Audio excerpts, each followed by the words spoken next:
This is Jill Pack with the Seasons of Joy podcast. This is episode number 149, entitled Adding Self-Trust to the Progress Formula. Are you a woman of faith who is struggling to navigate your current season of life? Do you feel like life is just happening to you instead of for you?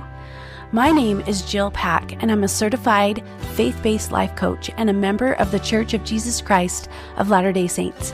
I want you to know that no matter your season or your circumstance, it is possible to create a more joyful life, and I would love to show you how.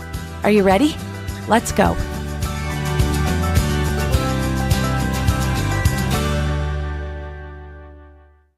Hello, my friends. Welcome to the Seasons of Joy podcast.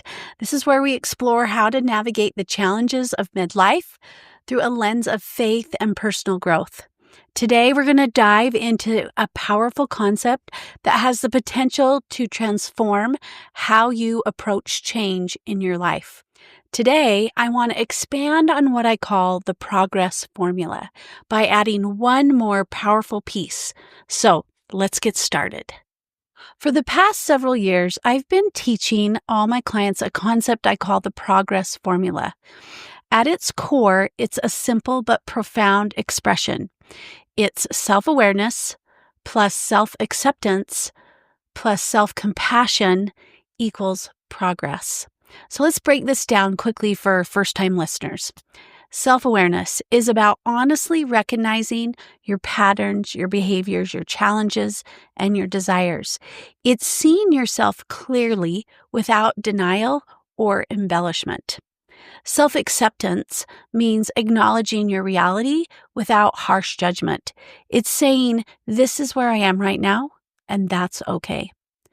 Self-compassion creates an atmosphere of grace where growth can flourish. It's extending to yourself the same kindness you would offer to a good friend. When these three elements come together, they create the conditions for genuine progress in our lives. But here's the thing. As I have worked with many women over the years, I've realized there's something crucial missing from this formula. And today, I want to introduce you to this missing element, self-trust. So what exactly is self-trust? At its essence, self-trust means having confidence in your own judgment, abilities, and decisions. It's that inner knowing that you can rely on yourself, your perceptions, intuitions, skills, and wisdom to navigate your life. Self-trust involves several key components. First, it's about believing in your capacity to handle challenges and make sound decisions. Second, it means listening to and honoring your inner voice and intuition. Third, it requires a willingness to take risks and learn from our mistakes rather than being paralyzed by the fear of failure. Fourth, it involves maintaining your personal integrity by aligning your actions with your values. And finally, it means recognizing when you need help while still trusting your ability to discern good advice. Now, self-trust isn't about never doubting yourself or thinking you're perfect. That would be arrogance, not trust. Rather, it's about having a foundational confidence in your ability to handle whatever comes your way, even when you face uncertainty and make mistakes. When we lack self-trust, what happens is we become oftentimes overly dependent on external validation. We might struggle with decision-making, second-guessing ourselves constantly, or we may defer too readily to other people's opinions. Many of us in midlife, especially women of faith, may have been conditioned to doubt our own judgment or prioritize others' needs and opinions above our own. Developing self-trust typically involves building a pattern of keeping promises to yourself, honoring your own needs, and cultivating self-awareness about your strengths and your limitations. What's particularly beautiful about adding self-trust to the progress formula is how it aligns with our spiritual understanding of grace. I believe that the original formula, self-awareness plus self-acceptance plus self-compassion equaling progress, represents what grace is, both grace for ourselves and the grace that Jesus Christ extends to us. He is aware of us, He accepts us, and He has compassion for us. But God's grace also includes trust. Our heavenly parents have trusted us from the very beginning. We can know this because we are here on earth having this earthly experience. They trusted us enough to send us on this journey to make mistakes, to learn, and to grow. When we develop self-trust, we actually are honoring the divine trust that has been placed in us. We're recognizing our capacity to receive guidance while also exercising our agency and wisdom. All four parts of this formula are important and powerful when used together as you work to become a creator of your own life, partnering with God in the process. So what does this expanded progress formula look like in daily life? I want to explore some examples that might resonate with your own experiences as women of faith in midlife. First, imagine Linda, who notices a profound sense of loss and uncertainty after her youngest child leaves for college. She recognizes feeling adrift without her primary role as an active day-to-day mother. With self-awareness, she identifies these feelings clearly. Through self-acceptance, she acknowledges that her feelings of grief are valid. Even while feeling grateful for her children's independence, she accepts that these seemingly contradictory feelings can coexist. Practicing self-compassion, Linda can then remind herself, this is a major life transition that many women find challenging. It's natural to feel both proud of my children and sad about this change. And now we want to add that self-trust piece. She begins to trust herself to create a meaningful next chapter, rather than immediately filling her calendar with activities to escape the discomfort. She trusts her ability to sit with the uncertainty and discern which new pursuits truly align with her values and her gifts.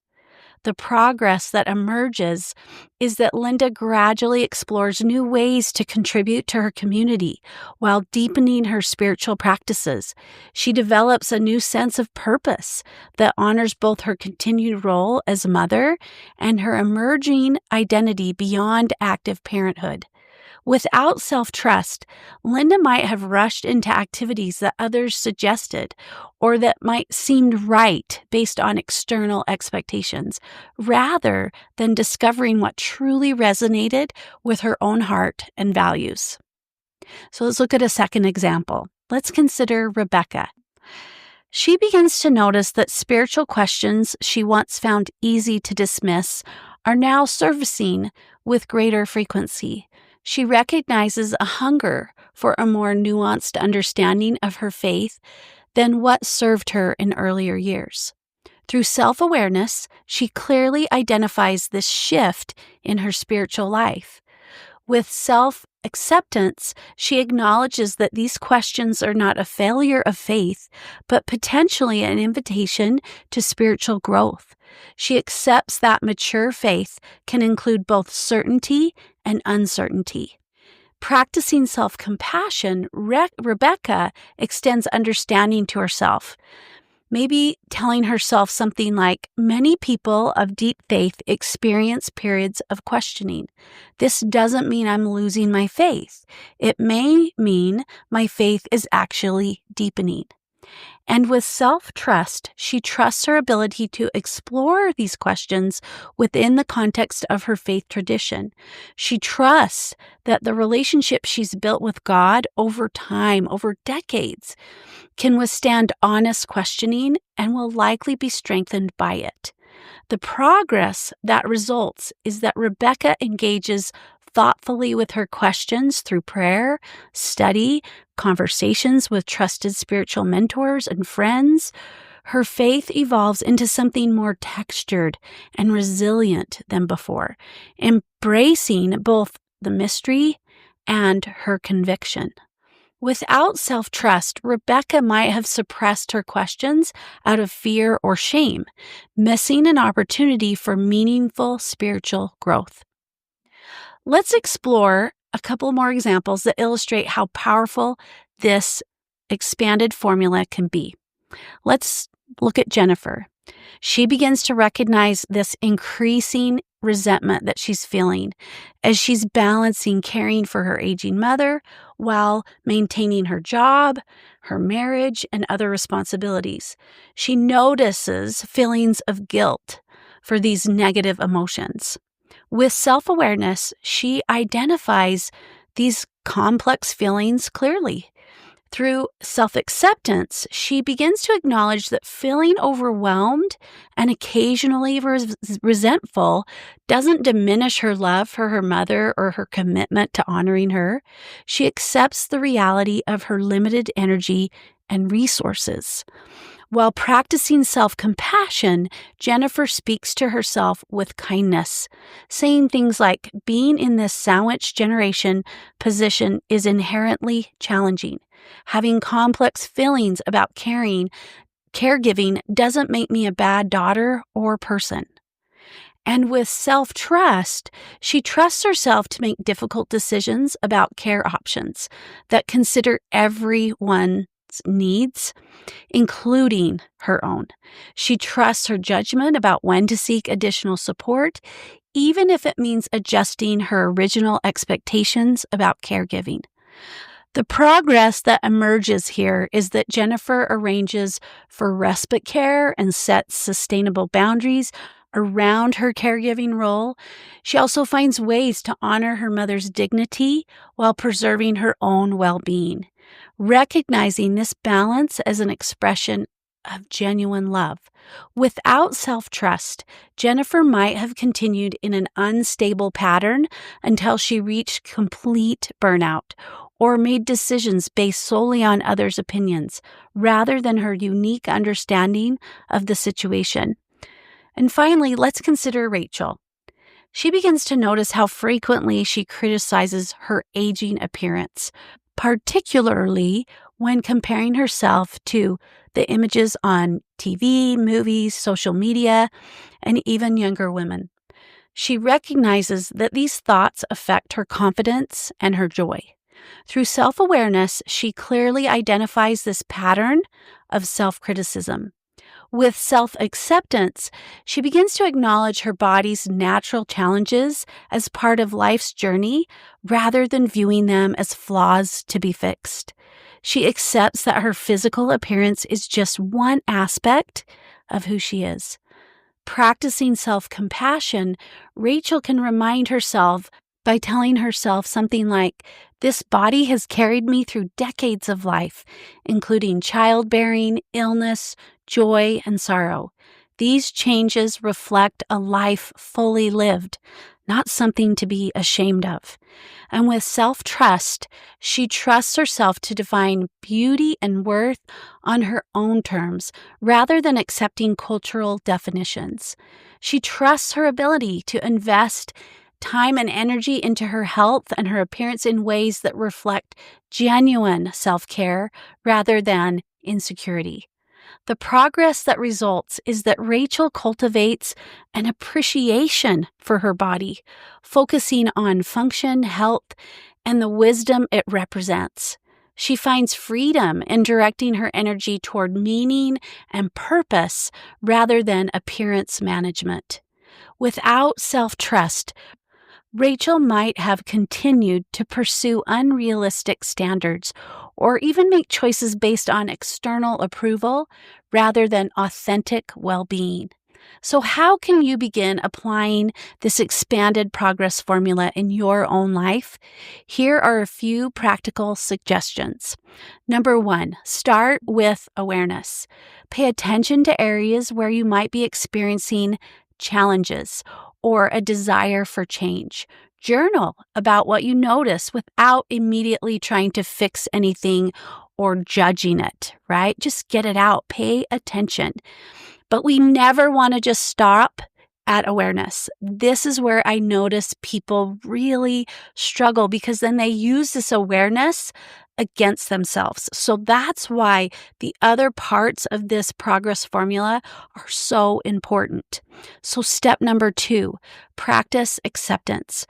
Remind yourself that acknowledging reality isn't the same as liking it or being resigned to it. Acceptance simply creates a stable foundation, a starting point from which change becomes possible. Step 3, cultivate compassion. Speak to yourself as you would to a dear friend facing similar circumstances. Notice when your inner dialogue becomes harsh and consciously shift to a more compassionate tone. Number 4, develop self-trust. Begin building a pattern of keeping small promises to yourself. Notice when you're deferring to others' opinions out of habit rather than genuine respect. Practice distinguishing between your authentic inner voice and your inner critic. And 5, celebrate progress. Notice and acknowledge the small shifts that emerge when you practice all 4 elements of the formula. Remember that meaningful change often happens gradually rather than overnight. Remember, this formula works because self-awareness allows you to identify patterns, challenges, and desires with clarity and honesty. Self-acceptance enables you to acknowledge your reality without harsh judgment or denial. Self-compassion creates an atmosphere of grace where growth can flourish, and self-trust empowers you to take aligned action based on your own wisdom, values, and divine guidance. Together, these elements create progress that is both meaningful and sustainable. As we wrap up today's episode, I want to emphasize that the addition of self-trust to this formula is particularly significant for women of faith in midlife. Many of us have decades of wisdom to draw upon, but we may have been conditioned to doubt our own judgment or prioritize others' needs and opinions above our own. Developing self-trust honors both your accumulated wisdom and the divine guidance available to you as you navigate life's transitions. Just as our heavenly parents trust us to navigate our earthly experience, we can learn to trust ourselves as we create our lives day by day. I hope that this expanded progress formula resonates with you. And just remember that progress isn't about perfection. It's about moving forward with awareness, acceptance, compassion, and trust. Thank you for tuning in to the Seasons of Joy podcast. I hope you enjoyed today's episode. And if you liked what you heard, don't forget to subscribe, leave a review, and share with your friends and family. If you want to learn more about me or how to work with me, just visit my website, www.seasons-coaching.com, and have a joyful week.